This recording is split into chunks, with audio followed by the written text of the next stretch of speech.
July 8, 1979, all the fathers of Nobel Prize winners were rounded up by United Nations military units, all right? And actually forced at gunpoint to give semen samples in little plastic jars, which are now stored below Rockefeller Center underneath the ice skating rink. Wouldn't want to be there for the thaw. Ugh. I mean, it's disgusting. You know what they put in the water, don't you? Fluoride. Yeah, fluoride. On the pretext that it strengthens your teeth. That's ridiculous. You know what this stuff does to you? It actually weakens your will, takes away the capacity for free and creative thought, and makes you a slave to the state. So you ever wonder about all these militia groups, survivalist type kooks from the right-wing side? They say that they're defending the country from the UN troops. These guys are yelling so loud. My theory is, and this is a conspiracy, pal, that they are the UN troops and that they're in place. The infrastructure's ready. It's just a fait accompli. When the time comes, they'll just take over and we'll all be toast. Oswald, yeah, Oswald. That's what I said, Oswald. He said, I'm just a patsy, and that means that he didn't do it, right? I mean, George Bush knew what he was saying when he said New World Order. Remember those three little words, New World Order? Well, he was a 33rd degree Mason, you know, and as ex-director of the CIA. He knew that saying that was the chip for identification so they could track down an animal anywhere he's at. You'll insert it under the dog's skin, and it's kind of like an identification thing. I mean, it's only a small, logical step until they start putting it in us and our children. And then, before we know it, my God, they'll probably come with the pretext. Oh, sure, yeah. Hey, is that one of those new hundreds? You know, where they changed the picture of Ben Franklin? Look at him. Yeah. He looks like the love child of Fred Mertz and Rosie O'Donnell. Yeah, that's him. Yeah, get rid of him as soon as you can, lady. Look at it up to the light. You see the metal strip? Good morning, everyone. I am Tabitha Hassell with Tabs on Tap. I am having some technical issues this morning, to say the least,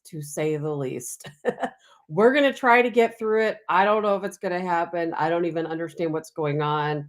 I don't know if I'm on Facebook or not. It tells me I am, but there's been some weird happenings this morning. I don't know if it's my streaming service. It's not my laptop, because it's happening whether it's on my phone or a different laptop. Or maybe my internet connection. I do have a new internet service. Something weird is going on, and I am going to get to the bottom of it. I think I'm actually thinking about checking out some new streaming services, because I think all of the technical issues I've pretty much ever had on the show are all due to the streaming service. And I don't know what's happening, but I just could not load the show this morning. It would let me load it onto X and YouTube, but nothing else. And usually it's on Telegram and, of course, on Facebook. And most of the folks that comment are on Facebook. So, you know, I really count on Facebook views. But, and I checked my Facebook account. There's nothing going on there, because I thought, well, maybe they've banned me. I'm always posting and talking about things they don't like, and I'm getting reprimanded every single day and blocked in various countries. But it was not that. The issue is not on Facebook. So I think it's just my streaming service. So we will do our best to get to it. Hopefully it works out. I know things are already weird because I can see the screen and it's not matching me and what I'm talking about, which means I'm probably going to have a hard time showing photos or playing videos. But you know what? We will do our best to get through it. And I'm just not going to look at the screen. But if you guys have any issues, if something looks weird to you, if it's echoing or doing any strange things that make it unbearable to watch, please just tell me in the comments, because if that's the case, then you know what? We'll just say forget it for the day. It is not worth carrying on with a show if it's impossible to watch. And I know, because I've been there before. Good morning, Karen. I hope you're having a good morning. Unlike myself, I am not having a good morning. And I hate it too, because I will not be here tomorrow morning. Unfortunately, I have to work. And, I usually find somebody and hire someone to work in my place. One of our employees goes out and works for me, but I've got to stop doing that. I mean, the show is a hobby and my work, it should be and has to be number one. So I hate taking time out. And somewhere down the road, when I do take that time out, I am going to have guest hosts filling in. But how can I have a guest host when I'm having all these technical issues? Anyone else that popped in wouldn't even be able to hear the show. Good morning, Rob. Now, Rob and Karen, since you guys are over on YouTube, I'm assuming that it must not be streaming correctly on Facebook, which would not surprise me at all, but that's okay. You know what? One of these days we'll be in a world without Facebook, so we might as well get used to it, right? I need to get things worked out for Rumble, and I tried to do that this morning during those extra 30 minutes, but Rumble is very difficult to connect with my streaming service. It might be easier with a different streaming service. So this weekend I'm probably going to make the switch. And I pay a lot of money to the streaming service, and quite honestly, they don't do they don't do a lot of good for me. So we're going to figure that out. But lots to talk about today. Oh, Pam says the show is not up on Facebook. It's so weird, Pam, because on my streaming service it tells me it is. I had the hardest time loading it in, but once they finally did accept it. It said it was streaming on Facebook. But you know what? It's fine. It doesn't matter. Facebook is eventually going to ban me anyway, so it won't really matter now, will it? Lots of stuff to talk about today. And again, I'm having problems. Hopefully, I can get through some of these videos and some of the things we want to talk about without having too much issues. Lots going on, as always. Pam says, I bet it's because of your post with the blurry picture of G.W. Bush. Probably so. And you notice I didn't even say his name. I'm like, I'm not even going to go there because I knew exactly who it was. I knew you guys would know who it was. And I've got that to put up here again today. And I know Facebook, they don't like pretty much anything I have to say, but they've put up with me with some reprimands. They don't allow me to monetize. Every once in a while, they'll give me monetization and it lasts for about an afternoon and then it's gone. And of course, during that time, I make 0 cents. Only one time ever have I been able to monetize on Facebook, and that was back 2 years ago. I think I posted a picture of a melted ice cream cone, and for whatever reason, Facebook seemed to like that.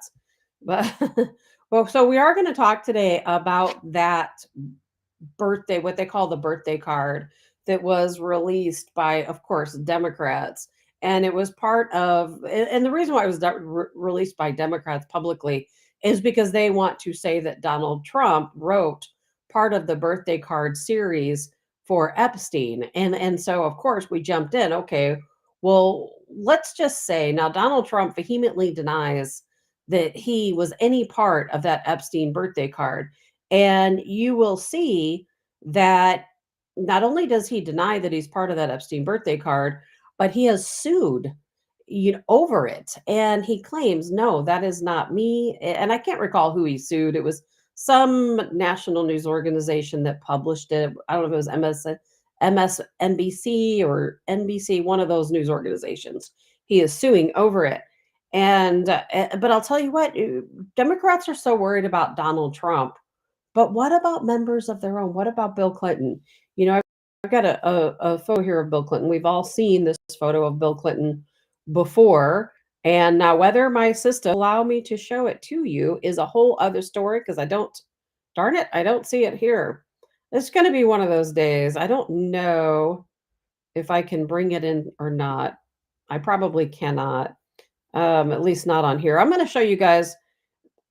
Well, first of all, here's what they say Trump wrote. Allegedly sent to Epstein more than 2 decades ago as part of a so-called birthday book to celebrate Epstein's 50th birthday. That was in 2003. The message ends with this, quote, "A pal is a wonderful thing. Happy birthday, and may every day be another wonderful secret." President Trump has denied he wrote the letter and is calling it a fake. The Wall Street Journal. Now, this is the mystery man, if we can pull him up. Now, gee, who is that? This was a redacted photo. A redacted photo of what appears to be George Bush, right? Appears to be George Bush. Well, what happened is of course people were sending in drawings. I don't know if they asked them to send in drawings or they just chose to send in drawings. So this is the image that came in with that photo. And here it is. So I don't know if this is supposed to be Epstein or George Bush. It kind of looks more like Epstein than it does George Bush. But either way, this was sent into that book tied to that photo of who we assume is George Bush. Now, I don't know if George Bush, if that is George Bush, if he drew this and sent this to Epstein. I don't really understand what's going on. But the way, and it was not given any context. The way I see it though is the saying here 1983, let's give these little kids balloons. Those are obviously little girls. In 1983 he's giving them balloons. So I assume that means, okay, maybe this is Epstein and he's giving these little girls balloons in 1983, like, oh, here kids, have some candy. And then we jump ahead on the other side of the photo to 2003, and it says, what a great country. And we can only assume this is Epstein Island. And there's the plane that probably brought these folks to Epstein Island. We see the beach house over there. And we see what appears to be young women giving this man a massage. You can take that however you want. This is what was in the official book that was released. And I don't know exactly what's going on there. We can, of course, take some guesses. But again, I don't know if that is George Bush or if that's Epstein. If you see it in 1983, had really dark hair. I don't know what color. I don't know if did Jeffrey Epstein have dark hair. It kind of looked like Jeffrey Epstein's chin. So I'm assuming that George Bush drew this to look like Epstein. I don't know. But what I also find interesting, if you really look, is when you show Epstein giving these little girls these balloons, his jeans look all worn out and tattered. He's just got some old boots or something on. And I'm wondering if that's supposed to mean that, hey, in 1983, you were just some poor guy handing candy to kids. And now here you are in 2003 living the life on the beach. And now those little girls have grown up a little bit. And here they are, giving you a massage on the beach. I don't know. We could talk about this all day and maybe or maybe won't ever figure it out. But that is what it looks like to me. Now, I don't have any way to load that photo of Bill Clinton on here. I'm just going to have to hold my phone up and hope you guys can see it. But I mean, this is some sick stuff, clearly some sick stuff. And again, Donald Trump claims that he did not draw that woman's figure. Now, here's Bill Clinton. We've all seen this photo before. I've got a little bit of a lag, so I'm hoping I can pull it up. That is Bill Clinton. You've seen this photo before. He is sitting there. He's got the blue dress on and the red heels. Now, this allegedly is what was sent in by Bill Clinton to Epstein, included in this birthday book. Now, a lot of people have speculated, from back in the day, that was actually Monica Lewinsky's blue dress, that it's kind of Bill Clinton making fun of himself, that here he is sitting in the chair in the White House. He's wearing the blue dress and the red heels that allegedly were worn by Monica Lewinsky. Now, I don't know if that's true. I don't understand this whole birthday book to Jeffrey Epstein. It's really strange to me. I don't understand any of it, quite honestly. And him, let's see. Oh, yeah, you're right. And so I don't know what's happening. My whole screen's flashing. Oh! I went to move a cord because my screen was flashing and I lost a light, but that's okay. We can carry on without a light. I can fix that later during the video. Like I said, it is not a good day today. Quite honestly, yesterday wasn't a good day either. I was having some issues yesterday during the show. But, I talked about Epstein yesterday. I know a lot of people are tired of talking about Jeffrey Epstein. The reason why we continue to talk about it, why I continue to talk about it, is because it's going to continue to be a big news topic, because they are doing their best to drag Donald Trump through the mud. They want to prove to us that Donald Trump was more heavily involved with Epstein. I mean, Democrats are grasping at straws.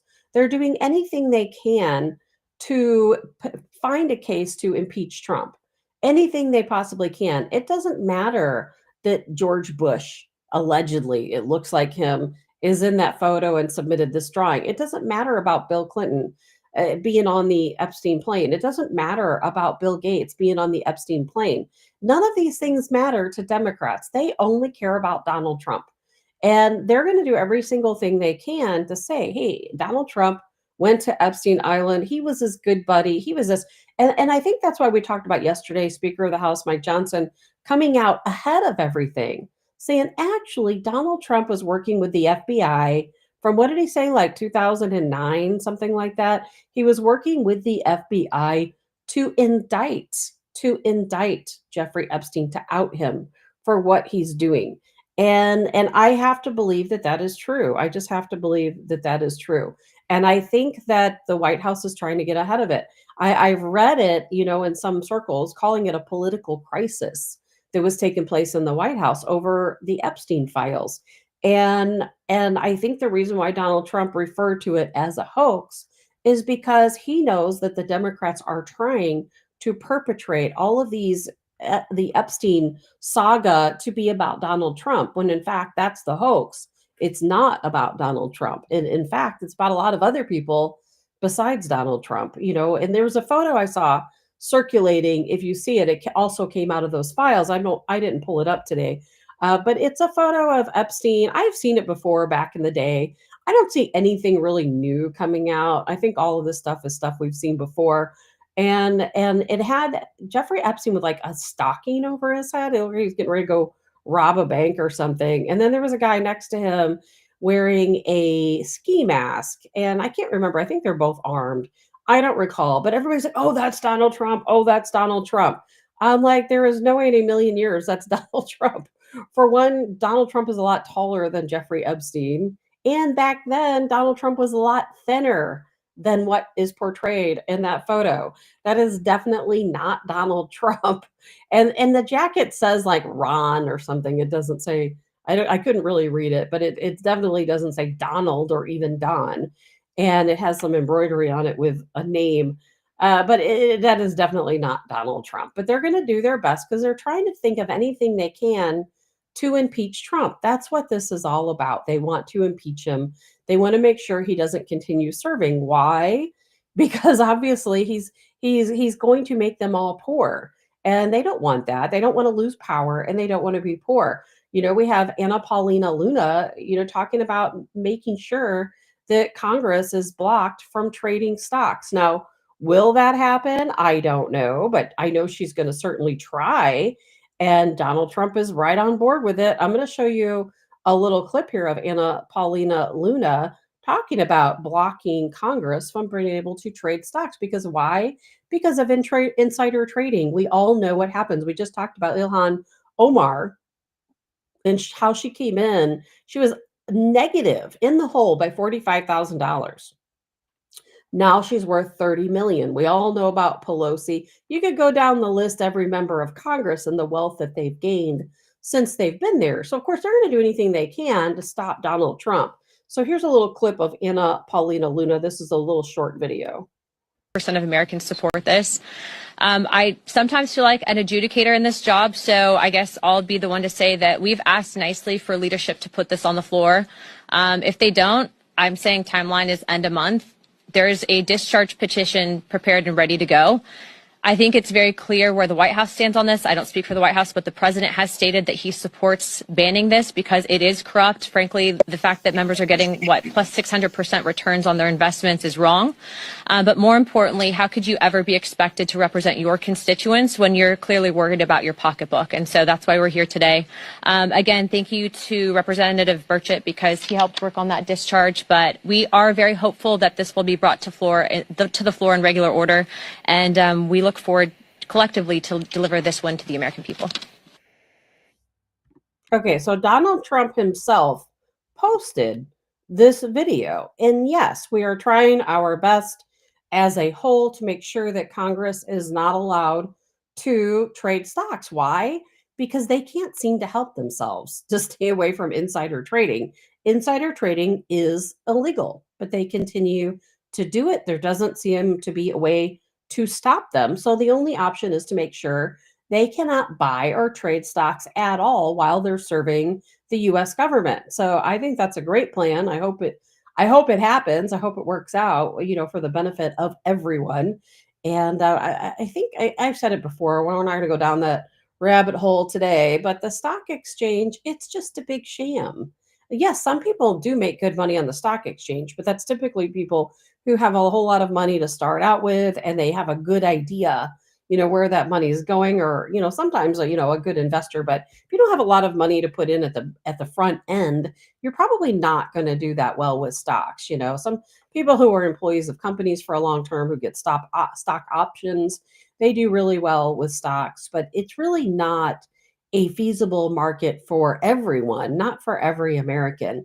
And it's really just a little piggy bank for Congress, isn't it? Just a little piggy bank. But, once again, I don't really see, other than Anna Paulina Luna, well, I hear a little here and there from Marjorie Taylor Greene. I don't really hear a whole lot of anything out of Republicans still in Congress. Have you noticed that? This is the quietest I think Republicans in Congress have ever been. It is the quietest they've ever been. I hardly hear them say a peep. They don't say anything. And I think that's really interesting that they just aren't saying anything. I don't know if it's because maybe they're guilty themselves. I don't know if it's because they don't want to, be noticed by Donald Trump for their opinion. I don't know if they're against him or for him. You just don't hear from them. And I would really like to know why we don't hear from our Republicans in Congress, because I feel like it's guilt to some degree by what I know there's a proper term I'm looking for that not coming to my mind right now, but they're not lying to us. They're just silent. Sometimes guilt is in the silence. I don't know if that's true, if it's not true, but either way, I would really like to hear from them, because we know they're going to be pulling things. Democrats are going to be pulling things out of the hat, trying to figure out a way to impeach Donald Trump. And here right now, we have the situation in Chicago. I don't know if you've seen this news or not, but, ICE has arrived. They're there. They're in Chicago. The court in Chicago did rule that, yes, ICE can come in. ICE can come in. They can do their job in the city of Chicago. And they're already there at the Naval Station. They're already there.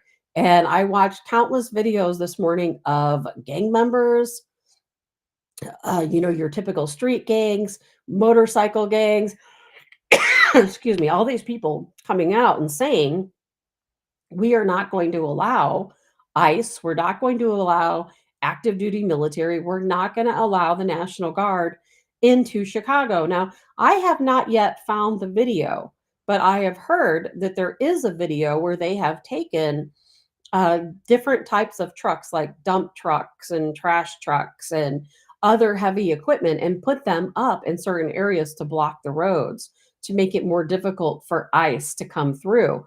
Now, this, is insane, as we all know, because clearly we need to make the city streets safer in Chicago, just like Washington, D.C., just like what we're going to do in Portland and every other city across the country. But this is a ticking time bomb for Democrats. It's a ticking time bomb. Why? It's not necessarily, I don't think that Democrats want the streets to be unsafe, but they want that funding. That's what it's about. Chicago gets a lot of funding to fight crime. They get X amount of dollars to hire new police officers, get more equipment in, these different programs because of high crime. And just like St. Louis and a lot of other areas, they don't use the funds for their intended purposes. So they're getting a lot of money in to fight crime. They're not actually fighting the crime. They're diverting those funds to other things. But in the end, a lot of that money comes back, and guess what? It ends up in their own pockets. And that is why we see Pritzker, standing up so heavily against, no pun intended, against, of course, fighting crime in Chicago. We have the mayor, Brandon Johnson, against fighting crime in Chicago. But, it's going to happen whether they want it to or not. It's going to happen. And I want to be there for every second of it, seeing it play out. It would be really nice if some of these areas of Chicago were, a little bit safer. I'm from the Chicago area. I grew up in one of the suburbs of Chicago on the south side. Now where I lived at the time was a very nice area. And it's still not terrible, but it's not great these days either. I'll go back and read news stories and I'll see some of the crime that's going on there that definitely didn't happen, back in the day. But, I felt perfectly safe when I was growing up in the Chicago area to drive through the real South Side, going into the city of Chicago.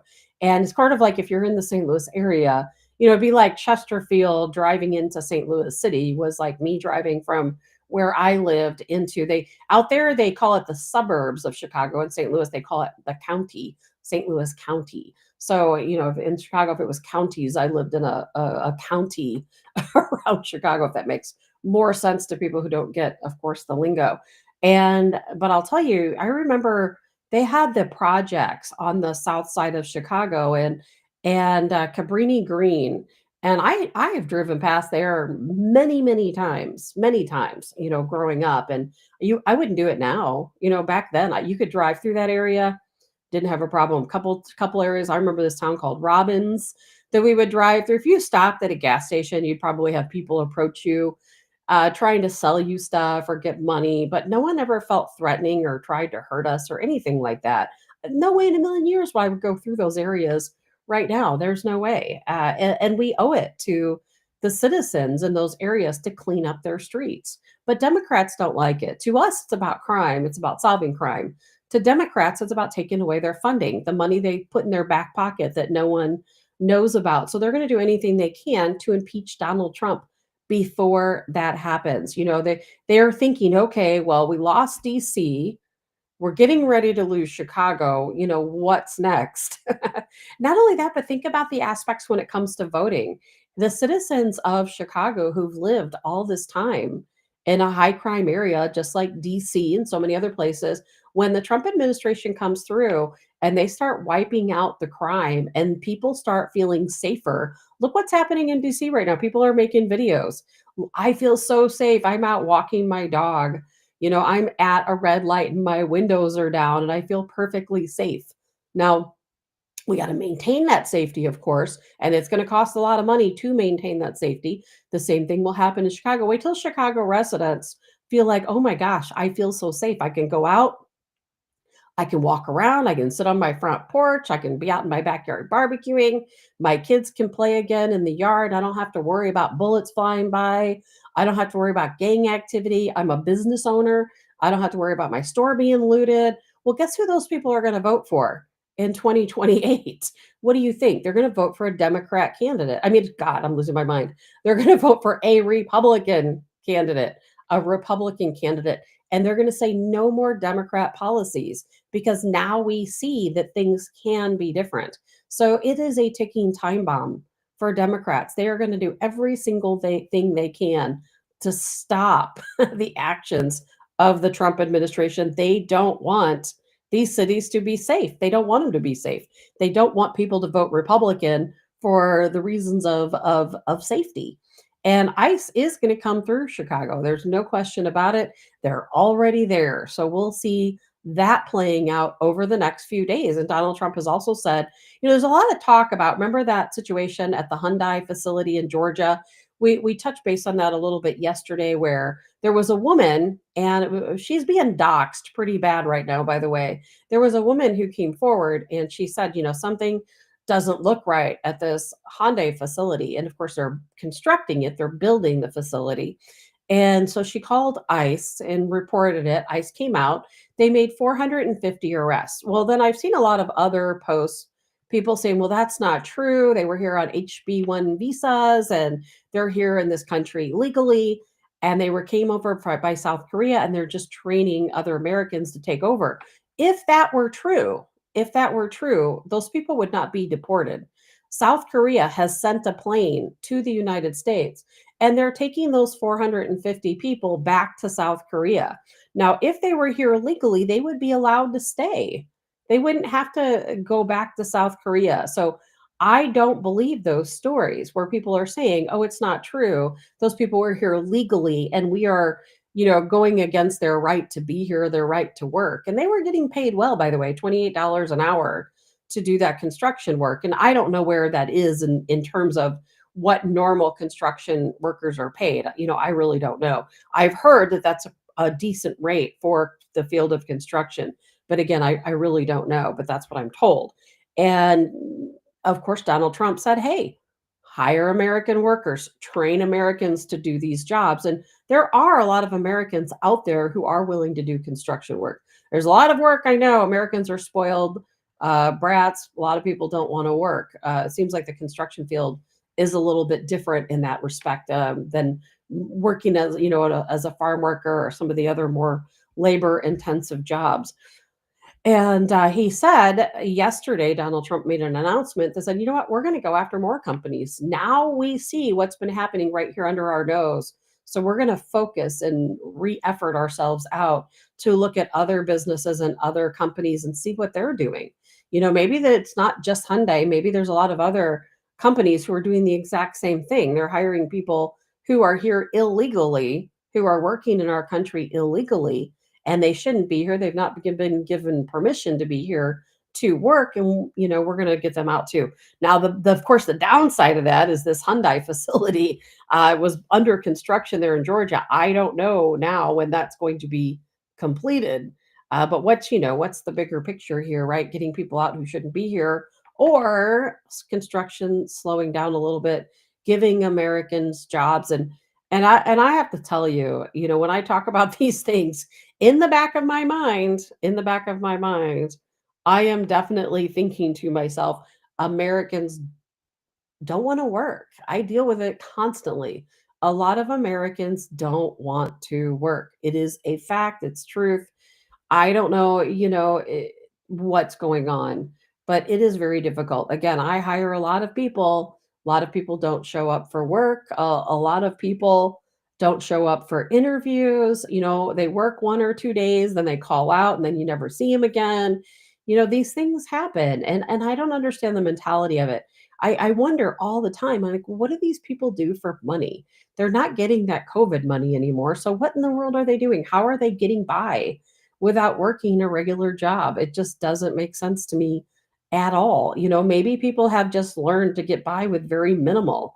Maybe people live with family members and they don't have to worry about paying big bills, so they're not worried about having to go out and maintain employment. I would love to know if you guys know how these people are getting by without working. I would really love to know, because even in some of these states that are a little bit more lenient with state aid, it's not very much. It's just not much, especially if you're a single man. It's not much at all, or a female without children. Even literally in the most liberal states, it's still not much. So I do not understand how they happen to get by. I will never get it. Kimberly says, how do those people live? I know, Kimberly. I would like to know too. I don't understand, unless maybe they live with family members and their family members are footing the bill for everything, and they're just able to lollygag around all day and go out and try to get a job and then decide they don't want it. I don't know. I do not know. I would like to know. Wouldn't we all like to know? So ICE headed to Chicago, gonna happen. Nothing we can do. Nothing they can do about that. Yesterday. Oh, you know what? Let me backtrack a little bit. I was going to talk about Sharia law. We're going to get to that. I wanted to show this video of St. Louis's own Jasmine Crockett. A lot of people don't know that Jasmine Crockett is from the city of St. Louis.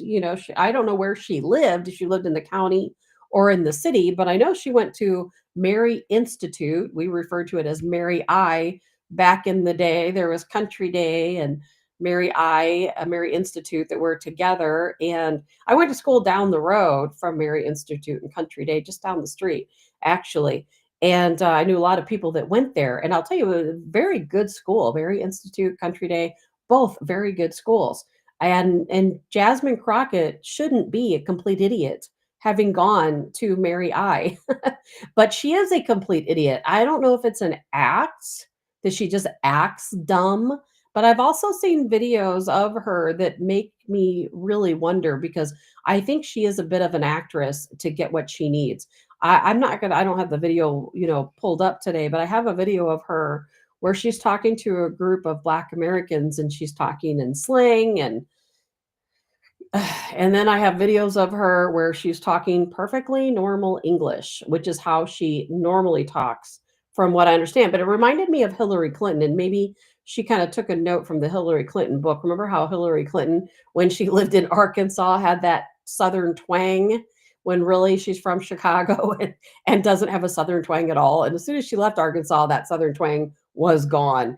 She played a part. She was playing a role so she could hopefully have voters relate to her.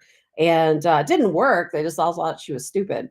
And same thing for Jasmine Crockett. If she's playing a game or she's being an actress or playing a role, it's not doing her any service at all. Because I'm going to play this video. And look at the people behind her. They're looking at her like, what are you talking about? Her talking about crime. Some of you have probably already seen this video. Let's see here. I want to be clear that, like, law enforcement isn't to prevent crime. Sooner or later, it will pop up. Solves crime, okay? That is what they're supposed to do. I don't know what is going on with my system. Crimes, let's see. Not necessarily prevent them from happening, per se.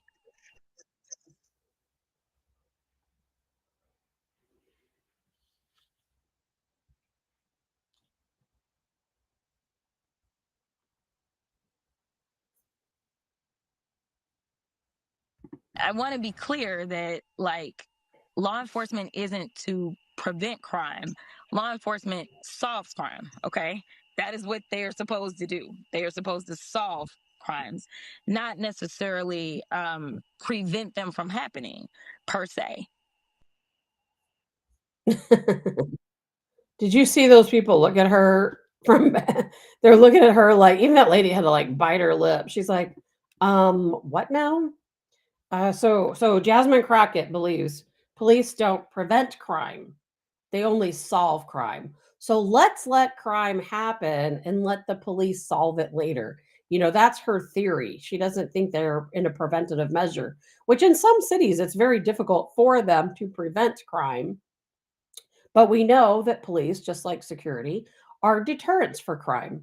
We know that there's been many studies done when you have, and that when they talk about community policing, when you take a police officer and you put that police officer in a certain district, and that police officer is out, they're walking the streets, they're parked in their car in this district, they communicate with the people in the community, they see this officer and become to trust this officer, excuse me, then they're less likely to commit crime. There's been several studies that show that. It's not going to prevent all crime. It's never going to prevent all crime. Criminals are going to be criminals, no question about it, but it does prevent some crime. And the more police officers we have out on our city streets, guess what?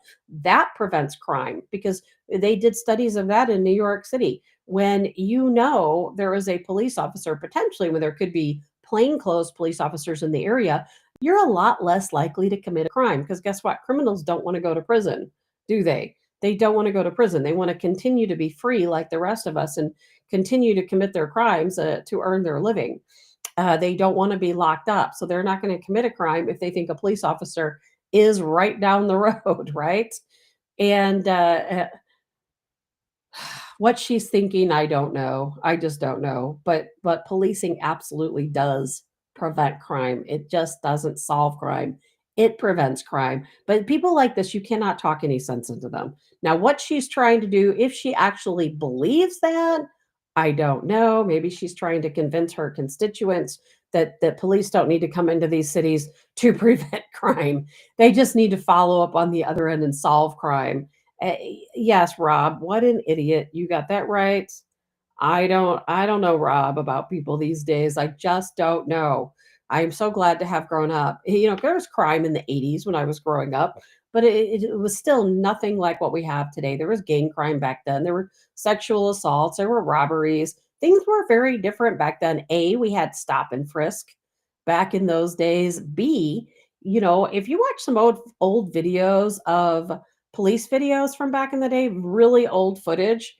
As a matter of fact, there's one video I used to play. I've played it on the show, a different show before, where there was a bank robbery and police responded to this bank robbery. Now, this bank robber was a very dangerous person. I can't recall. I don't think he harmed anyone in the bank, but the police didn't know that at the time. They didn't have the communications that we have now to know what happened inside that bank. And you see the bank robber come running out of the bank. He's running away from police.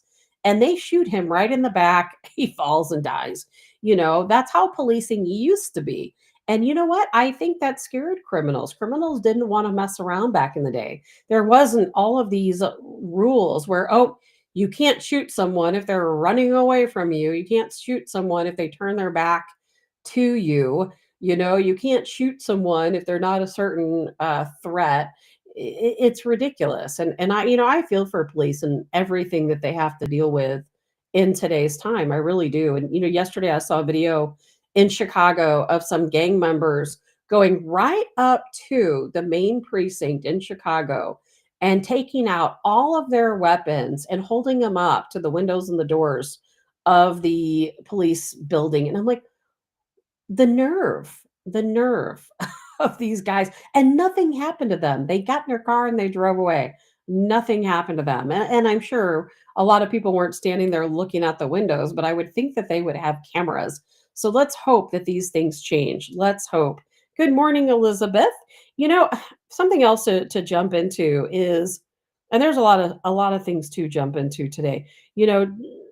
We talked yesterday quite a bit about Sharia law. And it's very interesting that yesterday during the show, we talked about Sharia law.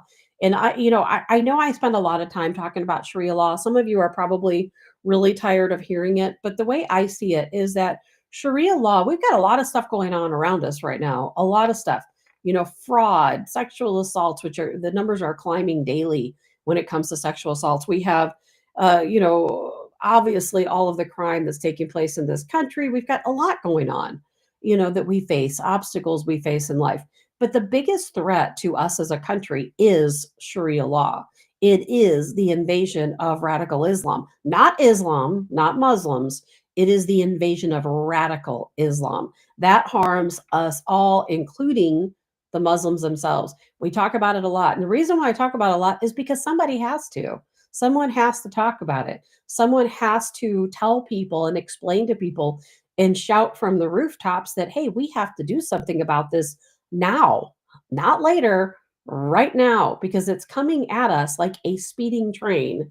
And if we're not ready for it, if we're not ready to act, it's going to be too late. It already feels like it's too late in some areas, but it is definitely going to be too late. So yesterday we were talking about that situation in Houston where there was an imam going around the neighborhood, going into inner city Houston. This is not an area surrounding a mosque. It's just in the city of Houston. And he was going around to businesses, telling businesses, if you don't adhere to Sharia law, you're going to have to close down. We're going to protest your business until you close. We're going to give you 30 days for you to stop selling liquor, for you to stop having gambling machines, stop selling cigarettes, and stop selling pork products. There was a whole list of demands they had of these businesses. And then yesterday, right after the show, I saw that Governor Greg Abbott and the rest of his party came up and said, hey, we are banning Sharia law in the state of Texas. Sharia law has no place here. There will be no Sharia law in this state. And I was just talking about Governor Greg Abbott and how I don't understand why Republicans don't like him, why conservatives don't like Governor Greg Abbott. I think he's absolutely fantastic, and he's so quick. He knew that these imams are going around to these businesses in Texas, asking these businesses to abide by Sharia law. He knows that they're being threatened. He sees the protests. He knows about Epic City, which of course he squashed, a while back. He wasn't going to allow that to happen. A big Muslim city, I think it was like 400 acres, something along those lines. Not going to happen. And then right after I saw that, I saw that the same situation is happening in Minnesota. Now, in Minnesota, there is no chance whatsoever, no chance that Tim Walz is going to ban Sharia law in the state of Minnesota. It is not going to happen. But I have a video here to show you. This is in Minnesota, a city in Minnesota. This woman has her camera out. She's walking through the city, and there's a very popular business that she sees has closed. So she goes inside the business to ask why they've closed. And what has happened is this store is near a mosque. And the Muslims in this area warned this store that you have to close. If you don't abide by Sharia law, you will be closed. And that's exactly what happened. They forced them to close. So you can watch this video. It's a very short video, but I'm telling you, it's shocking, and it's happening and probably near you, and you may not even know it. This is a countrywide effort in various cities where these mosques are sending their imams out, and they're telling these business owners, it's not just Houston, Texas. It's not just the state of Texas. It's just not Minneapolis or the state of Minnesota. This happened in Minneapolis, and it's everywhere. And this is a nationwide effort to put Sharia law into the businesses. Don't think it's not going to happen in your town too. What is she doing? You can't do that. It's illegal. What's illegal? You cannot record. I'm sorry. I was just walking down the street. Ain't nobody gonna touch you, but just turn that thing off. Nobody wants to touch you. Just turn it off. Okay. I'm take you a 6. I know law. I don't touch you. That's legal. And I'm here to make sure Palmer's does not go away. Palmer's Bar. What's... I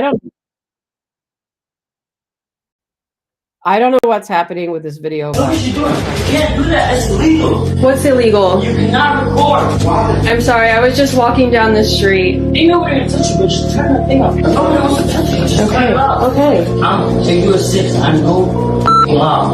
I don't touch you. That's legal. And I'm here to make sure Palmer's does not go away. Palmer's Bar. What's going on with Palmer's? You should Google that shit. There's a signed purchase agreement with the mosque. Here, let's cross the street.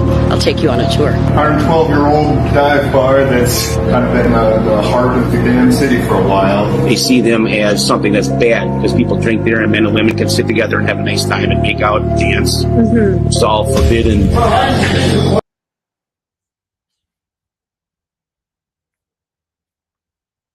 All right. Well, I guess the rest of that's not going to play. I apologize. I'm just, as I said at the beginning of the show, I'm just having some technical issues today. But what you saw there is when she first arrives, she's walking through a store that was already closed by the Muslims in the area. They already closed that store because they were selling liquor, cigarettes, etc. They don't allow that near a mosque. So they forced that store to close. Now you see this bar owner, and she's going in talking to the bar, and this guy's like, hey, they want us to close down. They're buying this guy's bar to put him out of business. They're buying the bar to put him out of business. And that's exactly what they're doing. I hope that sinks in with you. That's exactly what they're doing. They're coming around, and sometimes they're buying the lease out they have a lot of money. There's a lot of money coming in to these mosques, billions of dollars, quite honestly, billions of dollars, because it's not only coming in from some very wealthy Muslims in our country, but the money's also coming in from foreign nations. Because what do they want? They want to take over our country. And at the pace we're going, it is definitely going to happen. This is exactly what happened in Syria, which is why I fought and talked so much about what was going on in Syria. And people got tired of hearing me talk about Syria. But this is why I did, because it's exactly what happened there. Block by block, they took over until guess what? Look where Syria is now. It's actually being ran literally by Al-Qaeda. What do you think is going to happen here in our country? They're doing the same thing. They're taking over cities block by block. They're coming in. They're buying out your lease. When a business owner puts up their business for sale, they buy the business. If you put your home up for sale, they buy the home. And more than anything, people might want to say, well, I would never put my home up for sale and sell it to them. Oh, yes, you would. If you live in one of these areas around these radical mosques, you absolutely would. And not all mosques are radical, by the way. I'm talking about radical mosques only. And now there's an effort, of course, to radicalize all of the mosques. But right now, we're just talking about the mosques that are radicalized. And what they're doing is they're intimidating people.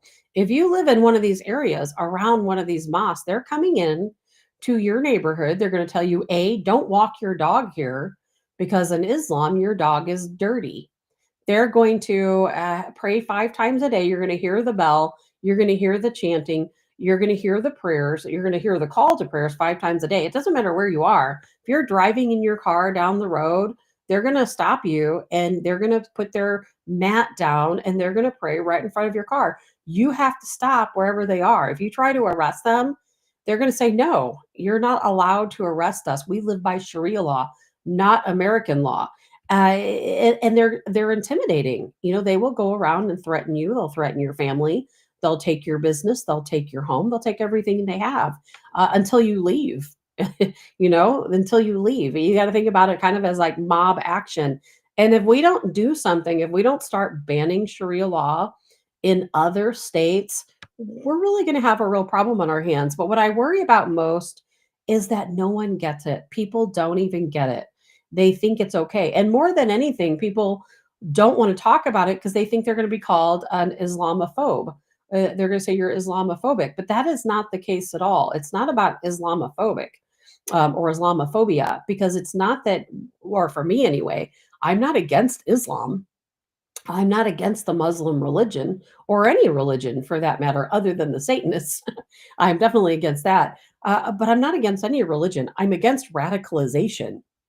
It doesn't matter whether it's radical Christians, radical Muslims, you know, radical whoever you might be. If you're radical, I'm going to be against you, because we've seen the damage that radical Christians can cause as well, right?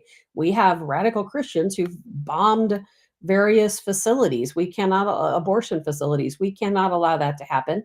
And we also cannot allow radical Muslims to take over our neighborhoods block by block. And we're going to keep talking about it until we actually see some action taking place. We all need to reach out to our local representatives. We need to reach out to your state senators, your Congress people, your attorney general, anyone you can think of, and say, hey, I live in this state. We need to ban Sharia law in my state. We have to wake them up to this possibility, because it's just not happening. It's getting too far, and we're going to reach a point of no return. Look what's happening over in Europe.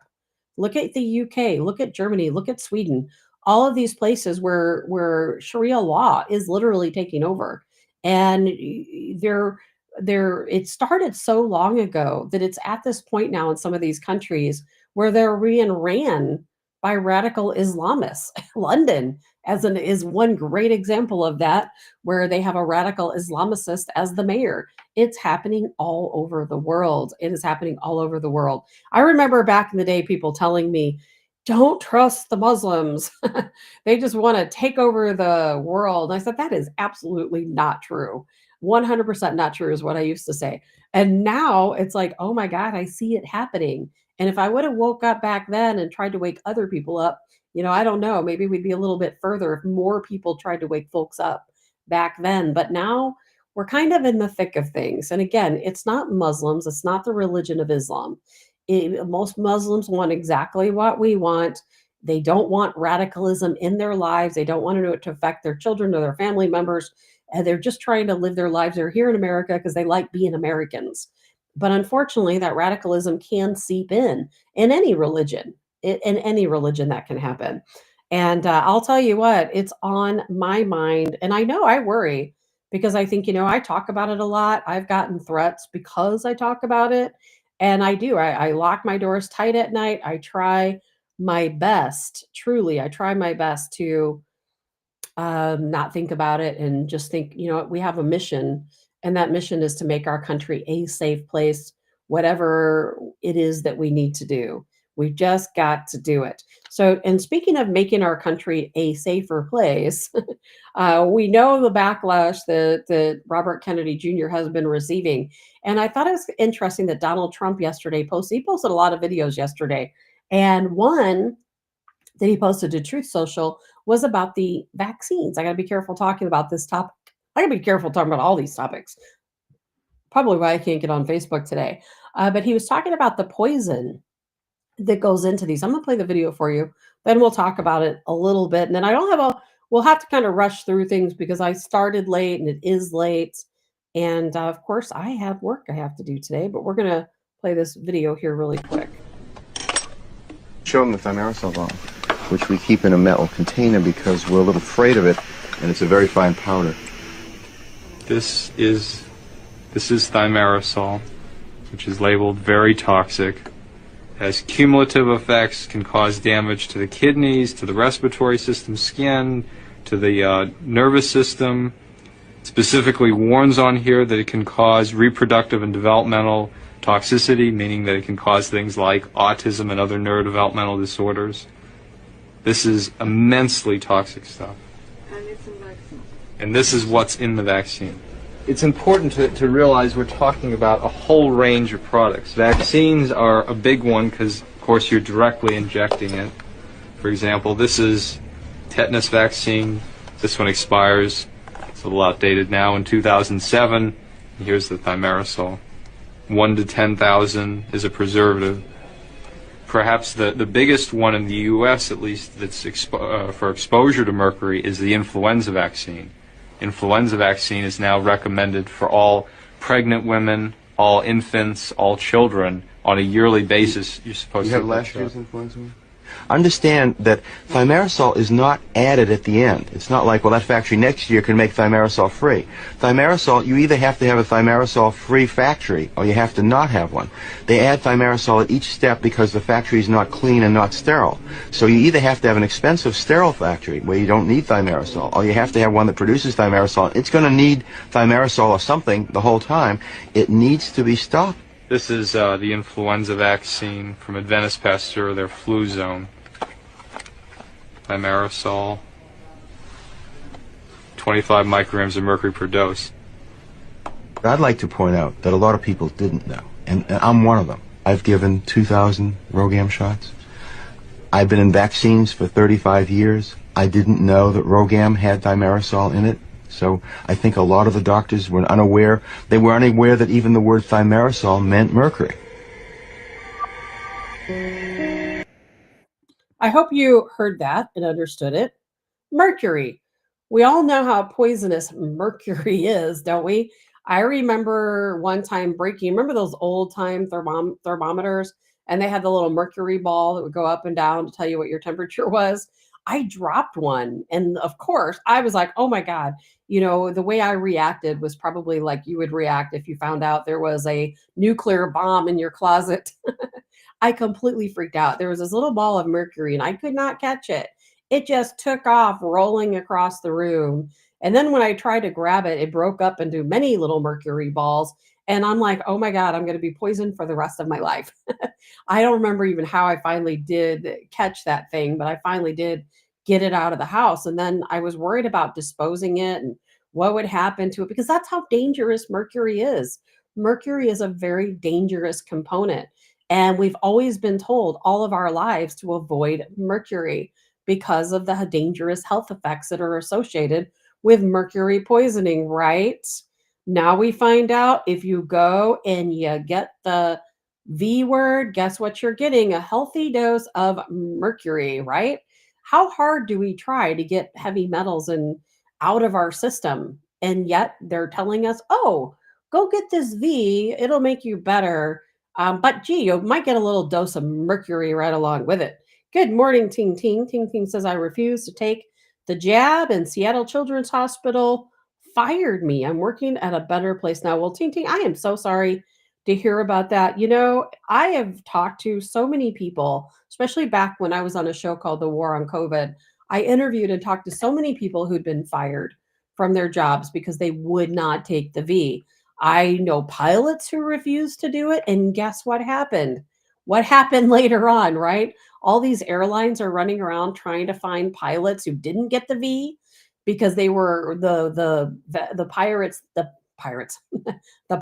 that did get the V were having all of these different problems, you know, fall asleep, passing out, heart murmurs, and they just weren't capable of flying. So they were running out trying to find pilots that didn't get the V. Oh, but who? The ones you fired? Yep, those exact same ones, the ones you fired. I know men, women who served in the military who had absolutely no choice. Some that were in it for their entire career. And all of a sudden they're told, you have to go get the V. If you don't, you're going to be discharged. And I know some that did get discharged. I know some that did take the V. They didn't want to, you know, and they reached out to me and said, okay, I had no choice. I had to take it. I cannot lose my position. You know, I've been in the military for 20, plus years, and I'm, high rank, etc. I can't just not take it. And so they would be like, what do I do to get it out of my body? What do I do to get out of my body? And if you guys recall back then, there was like pine needle tea. There was all different kinds of things that would try to get that V out of your body. And I think it's absolutely horrific to this day that people were forced. I'm not anti-vaccine. I'm not. I'm becoming more anti-vaccine as time goes by. I'm all pro-choice. Pro-choice when it comes to the V word, not pro-choice in general. And I am all for people saying, okay, maybe I'm 80 years old and I'm very concerned that if I get the flu, I am for sure going to die from the flu. So maybe if I take the flu vaccine, that will keep me from dying. Now, that's a different story. I don't have an issue with that. But when you have a young, healthy person who has no reason to fear the flu or COVID or a lot of these other different things, then you got to weigh it out, but you have to do that. That's a personal decision. It's a personal decision. I just want to make it sure it's very clear that I'm not pro-choice when it comes to abortion. I am definitely pro-life, but pro-choice when it comes to vaccines. If it fits you, I can't judge that for anyone. And it's so hard for me because most of you know that my son's father passed away from COVID. He did not get the V. And so it's been told to me, well, what if he would have gotten the V? Would he have survived? There's no way to know that. There is absolutely no way to know that. I don't know. I really don't know. And it's something that probably will weigh on my mind a little bit. But my personal thoughts are no. I don't think it would have saved his life. I really don't. I don't know though. I don't think so though. I think that there's been too many young people, healthy people who went out and did get the V and ended up dying because they got the V. And I got to be careful what I say because I'll get in a lot of trouble for talking about these topics. But I did think that was interesting that that Donald Trump shared that video about the mercury being in the vaccines. I think it's a very important point to make. And he said he absolutely backs Robert Kennedy Jr. He will continue to back him. There is no way Donald Trump is going to allow Democrats to secede in removing Robert Kennedy Jr. It's not going to happen. There's no way he's going to allow them to succeed in removing himself either. We're in it for the long haul, good and bad. We're in it for the long haul, and we're going to see his term through. One way or the other, we're going to see his term through. And Democrats can't do anything to stop it. Not going to happen, but they're definitely going to try. Now, I've got a few other things to talk about, just some little tidbits to add in here and there. I guess you guys probably saw yesterday that it's funny. I just watched breaking news, and they were talking about Speaker Mike Johnson saying that Donald Trump was an FBI informant for Jeffrey Epstein to try to get Jeffrey Epstein indicted. We already talked about that. We've talked about it a couple of times on the show. So we're way ahead of that headline, as most of you probably have already seen that information out there. But I try to watch for breaking news as it comes through. I saw that. I'm like, man, that's not breaking news. We already know that. But again, they've got to put this news out there because Democrats want to do everything they can to get rid of Donald Trump. And I don't know if you guys saw this story yesterday. I was kind of surprised, kind of not surprised, but there was a big headline that came out late last night that Greta Thunberg's flotilla, she's in a flotilla, a boat, heading over to the Gaza region to deliver aid by sea. And I thought it was kind of funny at first. So, everybody's kind of making fun of her, making fun of her hairstyle, trying to tell her, don't do it. It's too dangerous. There have been, hundreds of aid workers who've been killed, trying to deliver aid to that area. Why? Because it's an active war zone. That's why Israel warned her, do not attempt to take a boat into the Gaza region, because guess what? This is an active war zone. Just don't do it. It's not safe. She's headstrong. She wants to do it. So last night there was this big story that came through. She was in the port in Tunisia, with supplies. 6 days ago, they started to head out towards that region, and then they stopped and turned around because they were told, again, this is a very dangerous situation. Don't do it. Well, last night, the big news story was that their flotilla was struck by a drone that Israel launched. That was the big story. It's not the truth, but that was the big story. And it's kind of funny because this is how the rumor got started. This is a woman who is, I believe she's an organizer of the flotilla with the aid supplies. Now, somebody said she's also an owner of the boat. Now, I don't know if that's true, but I know she's one of the organizers. This is how propaganda gets started. And now, keep in mind, this woman is on the boat, okay? And after this, you probably already know, but after this, I'm going to tell you how that fire got started after we listen to what she has to say. Hi everyone, Yasmin here. The family boat has been officially attacked. A drone came right above it, released a bomb, and it exploded, and the boat was on fire. Everyone on that boat is okay. The fire is out, but I want to tell you that this boat was the boat that every person from the Madeleine, the old Madeleine crew, was on, which is Greta, me, Tiago, Schweib, and so many more amazing people. They have bombed a boat once again with civilians on it in Tunisian territory. This is an attack against Gaza because they don't want us there. So we need you to mobilize. Let's not stay quiet. Okay, so she carried, to talk about some of that stuff in that video and other videos.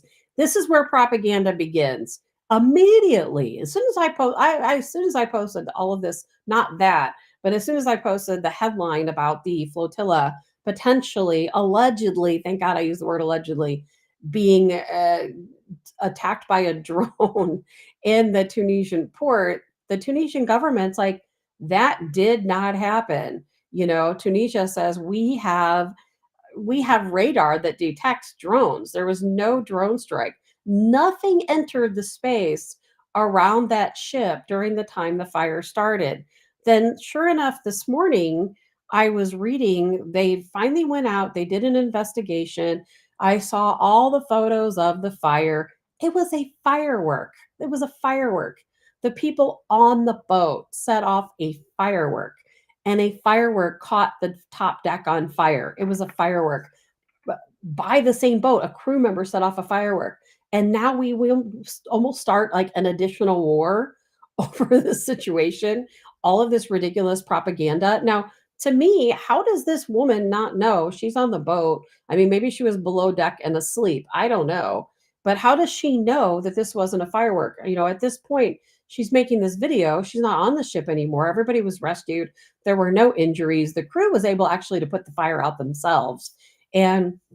But this is how things get started, isn't it? This is how wars sometimes start, through this type of propaganda. And I have a hard time believing that this woman, at the time she made this video, didn't know that this was not a drone strike. If this was a drone strike, that boat wouldn't even be there anymore. It would not be there. It would be broken in half. It would be sitting at the bottom of the ocean. It wouldn't be just floating around on fire. And it's really upsetting to see these people going out. Greta Thunberg has no business whatsoever being on a ship, going to Gaza, delivering aid supplies. Yes, I want to see, I don't want to see women and children starving, or anyone for that matter. I don't want to see people starving or going without aid. I definitely don't want to see that. But there are the right ways and the right channels to go about things. Telling yourself that you're going to go save people and get on this boat and go over there, that's going to get you killed. If not killed in the war zone, killed in another way. In this case, maybe by a firework from your own crew member. But stop spreading propaganda. It's just lies. It's just lies. Now, how many people do you think today are running around saying Israel bombed or drone attacked this ship with Greta Thunberg? And gee, we've got to hate the Israeli government. We've got to go after them. We've got to do this. We've got to do that because they bombed these aid workers who are going over there. People are going to be like, oh, it's going to be crazy. It's just more propaganda, and we should be used to it, right? It's like the world of propaganda these days, and we see it in every aspect. We're always seeing the propaganda out there. I don't see any end to these types of crazy situations. You know what? Propaganda is going to be spread one way or the other. So I've just got some general headlines I'm going to go through, then we're going to call it a day. But there's some interesting other things going on. Some breaking news: Supreme Court, they lifted the restrictions on ICE operations in LA. ICE is going to be redeployed in the Los Angeles area. No big surprise there. And they're going to be out making arrests, of course. And Venezuela, we've talked a lot about Venezuela. Venezuela's kind of done a turnabout. Remember yesterday, Donald Trump gave the authorization, or we talked about it yesterday. Donald Trump gave the authorization that if Venezuela does another flyby of their jets over our ships, they have full permission to shoot them down. Well, Nicolas Maduro, of course, the president of Venezuela, had a little bit of a change of heart. I think he finally came to the realization that, hey, I better back off a little bit because I am no match for the power of the United States military. And so now, guess what? This is why Donald Trump is so effective. People don't like the way he does things sometimes, but this is why his methods are effective. Guess what Nicolas Maduro is doing now? He is within his own country. He has deployed a police force and some military within his own country to go out and guess what? Stop drug trafficking. He's going to try his best to stop drug trafficking. Now, it could be just a ploy. He might be lying. It might be just propaganda, but that is what he's claiming. He said his official statement, he said, no one is going to step on this land and do what we're supposed to do. We're going to deploy our own troops to stop drug traffickers because, of course, the next step, if they continue to send these boats out with the drugs, is that we are going to invade Venezuela. Donald Trump gave the okay for us to invade Venezuela. We don't have those troops on those ships for no reason. We are ready to go, and we have troops. I'm hearing, I've not seen video proof in some of the countries bordering Venezuela to where we can step in at any time and take care of it ourselves. And Maduro probably knows this. He's like, I'm not going to let anyone else on our own soil. Let's take care of our own problems before that happens, because you know, and I know that the minute one of our boots touches ground in Venezuela, if we don't just, wipe them off the map entirely, as soon as our boots touch ground in Venezuela, Maduro is out. We will make sure that he is no longer the president. He's the president illegally either way, because of course, just like so many others like Zelensky, he does not allow an election to occur. So therefore, he is an illegal president either way. Pam says, either way, she believes her own hype or wants to be a martyr. Talking about Greta Thunberg. Absolutely, Pam. I am so tired of seeing her face. She just needs to go away. Now, I don't want anything bad to happen to her, but she's fought so hard for climate change, and she's like the Democrat poster girl. And she's an adult now. She was kind of cute when she was a little girl, not so cute as an adult. And I'm not talking about her looks. I'm just talking about this whole situation. And the French government, we've talked, I don't know how many times, about Macron. We've talked so much about the Europe and they're sending supplies to Ukraine. Well, yesterday that took a little turn, and Colonel McGregor, right after I ended the show yesterday, I saw some statements by Colonel Douglas McGregor, who I greatly admire. And he said the French government is done. The day before, he said the government was going to collapse. And I almost talked about it on the show yesterday, and I didn't. And then, sure enough, as soon as I ended the show, guess what? We hear that the French prime minister was ousted and the government has collapsed in France. Now, that's probably not going to affect Macron. We'll see how that works. I hope it does, but it probably won't. But of course, these countries are bankrupting themselves. They're bankrupting themselves to support their dirty little secrets over in Ukraine. You've got to ask yourself, why? Why do they care so much about the country of Ukraine? They surely don't care about the Ukrainian refugee that was murdered in Charlotte, North Carolina arena. And we talked about that, of course, story a little bit yesterday too. They don't care about that, do they? But they just care about Ukraine. Why? Because they're trying to protect their dirty little secrets. We know what that's all about. And they will bankrupt themselves. They will bankrupt themselves. Under Joe Biden, we would have bankrupted ourselves too. What did we send? Trump said $350 billion to Ukraine. We were well on the way, absolutely, to bankrupting ourselves. Thank God for Donald Trump, stopping that from happening. Trump, he also announced some new guidance. That was a big headline yesterday, safeguarding prayer in school. Now that's what the headline says, but I'm going to tell you that it goes a little bit further than that. And not only will the Trump administration safeguard prayer in schools, but there is initiative to bring prayer back into the school. So it's not just safeguarding prayer that already exists or will already organically happen. It's also about putting prayer back into the schools. Now, wouldn't it be nice if we could go back to the old days, like when I was in school? I had different classes when I was, I'm talking about young, this was back in the 80s, very late 70s, where I'd be in school and there would be prayers that were said. We stood up every morning and said the Pledge of Allegiance, and it was always a very special moment. I think every day in school, we said the Pledge of Allegiance.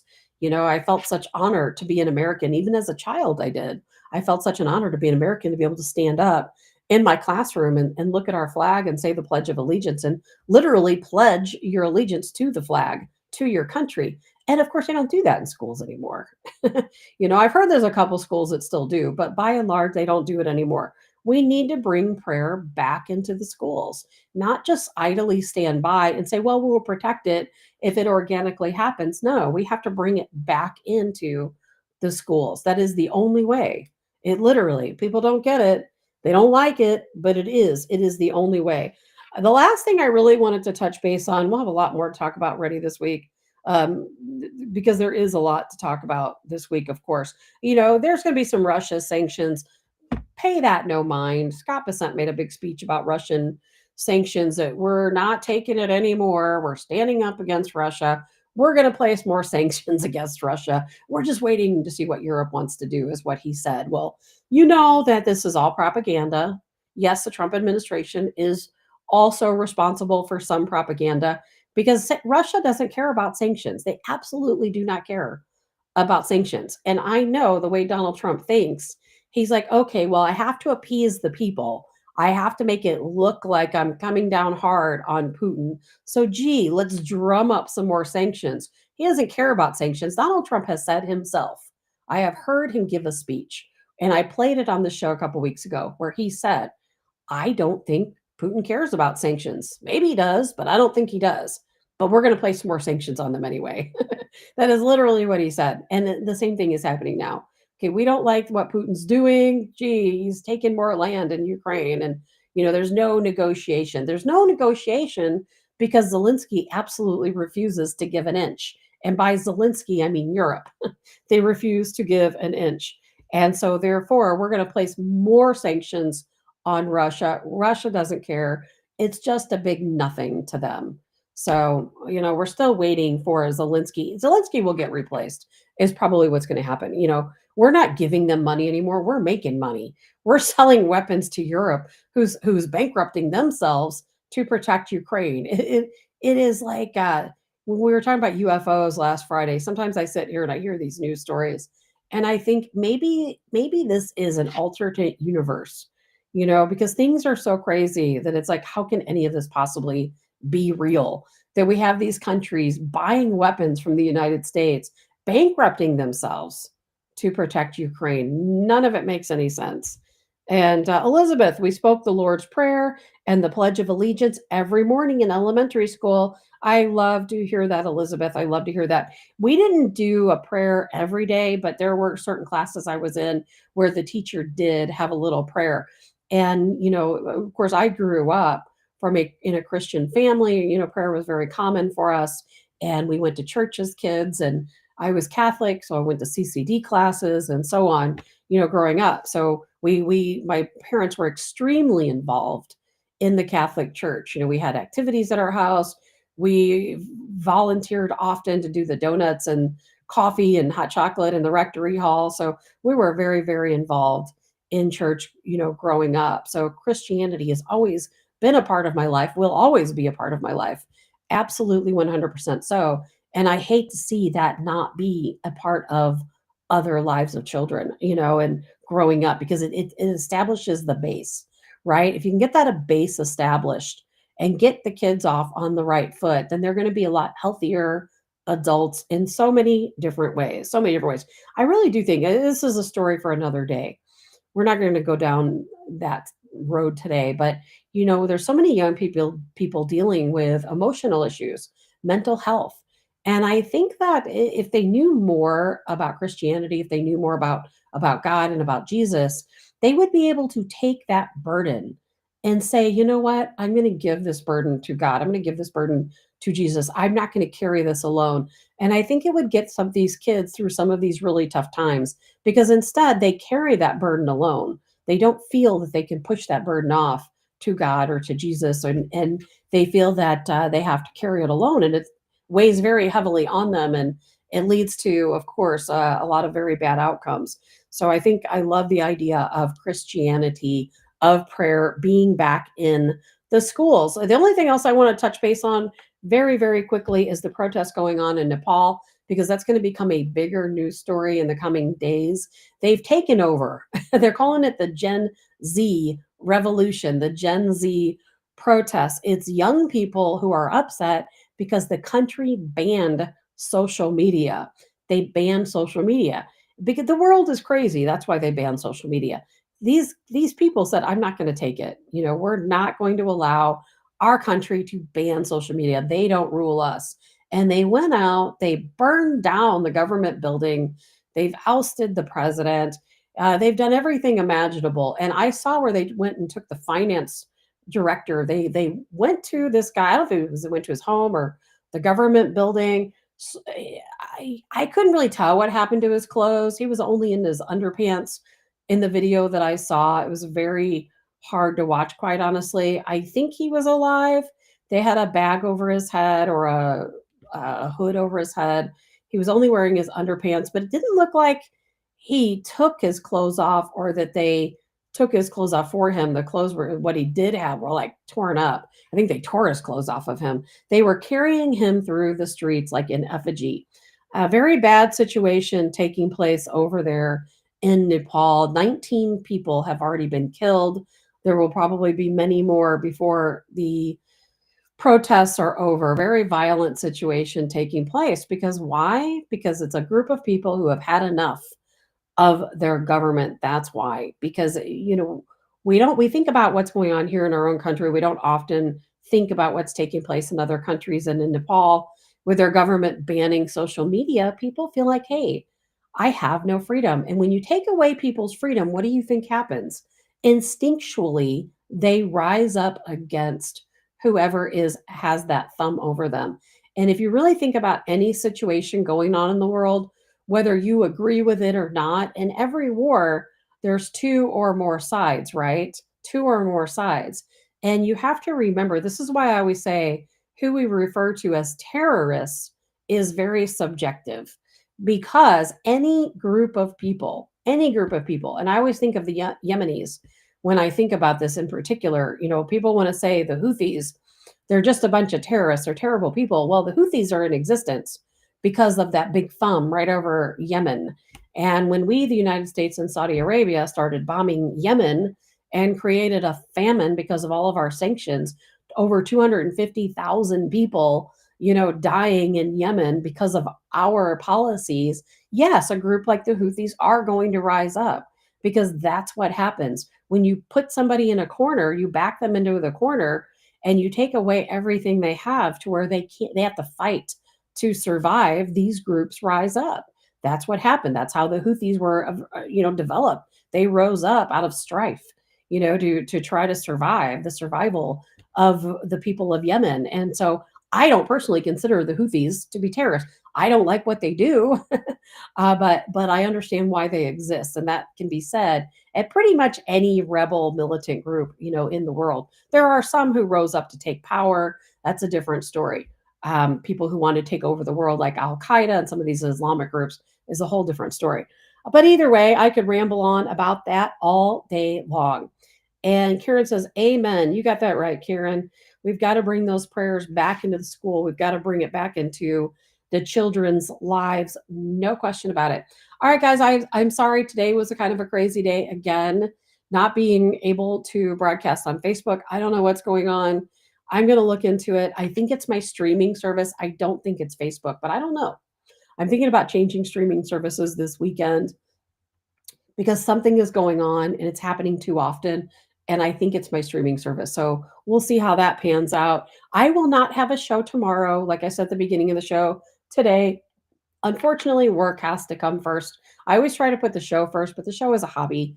I don't make money on it. I actually lose money.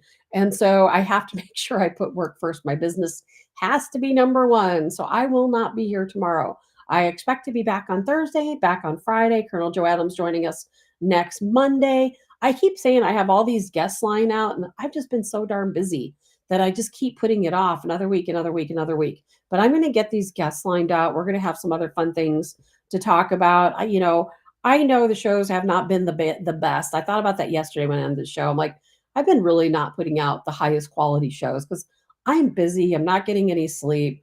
I'm just, kind of going through the motions, making sure I get out the news stories that I think are relevant. But there's so much more I could be doing. I could have such a better show if I just put some time, energy into it. So I'm going to be working on that. Also working on starting on time. We'll see how well that works. But thanks, guys, for joining me. I really do appreciate your support. Always appreciate your support. I hope you guys all have a really good day today. Have a good day tomorrow. I will see you all on Thursday. And trust me, we'll have a lot more to talk about then.